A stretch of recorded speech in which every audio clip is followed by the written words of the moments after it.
નમસ્કાર મિત્રો, માનવ પરિવાર ટ્રસ્ટ જે છેલ્લા 13 વર્ષથી અસંખ્ય આવા મંદબુદ્ધિ માણસોની સેવા કરી રહી છે. ત્યારે આ દાદા આપણને રોડ ઉપર જોવા મળ્યા છે. તમે જોઈ શકો છો ભાવનગર તળાજા હાઈવે, જ્યાં વરસાદ હોય ગમે એવું હોય, આ દાદા આવીને ઉભા રહ્યા છે. તો તેની સાથે થોડી વાતચીત કરીએ. દાદા, તમારું ગામ કયું?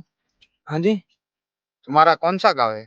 मेरा पंजाब हरियाणा पड़ता है। पंजाब हरियाणा पड़ता है, ऐसा है। इधर कैसे पहुंच गए दादा? इधर सोल्व कर रहा हूँ मैं अपने चैनल का। चैनल का सॉल्व हाँ कर जी। रहे हो? आपसी कौन सी चैनल है? मेरा चैनल तो उसमें एसवी में स्पोर्ट में करता है, हाँ, और ये पंजाब पड़ता है, पीछे ये हरियाणा तलक ये पड़ता है। पंजाब हाँ, पड़ता है पकौड़ी पीछे। कर रहा हूँ। आप बारिश आए तो क्या कहाँ पे सोते हो? ऐसे मैं सोचा हूँ ऐसे बारिश आते क्या कर। ऐसे? तो चलो तुम हम हमारे साथ, ये तो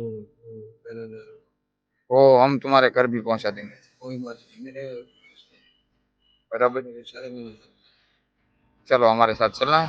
नहीं, ऐसे आप दे दो 10-20 रुपया खाने का टिकट ये ये। चलो तो मैं तुमको होटल पे जाके खिला देता हूँ। और मैं तो पैदल चलूंगा, चलो मेरे साथ, बराबर। वो होटल है ना वहाँ, पैदल आऊंगा, पैदल हाँ, पैदल चलूंगा। चलो।